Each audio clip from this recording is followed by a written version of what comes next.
આજ મારે 1 મહિનો ઉપર 12 દિવસ થઈ ગયા।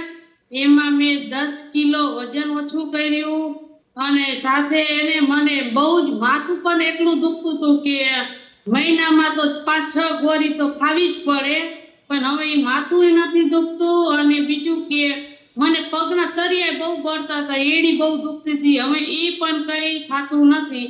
એટલે બધું જ આમ બરોબર છે અને બધું શરીરમાં હલકું લાગે, કામ કરવાની મજા આવે, એટલે મને ઘણો બધો ફાયદો થઈ ગયો।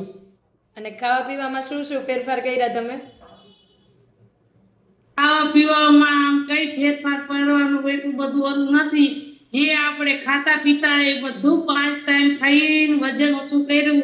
પેલા તો બધી બીકેલી હતી કે ભાઈ એક સમોસું ખાવું કે ના ખાવું, કઈ ખાવું નથી ને એવું બધું થાતું, વજન વધશે એવું થતું હતું। પણ આમાં તો આવીને તેનું મને એટલું બધું ઓલું નથી થતું કે આમાં તો વજન ઓછું કરવાનું છે આપણે, એટલે ઓછું થઈ જાય।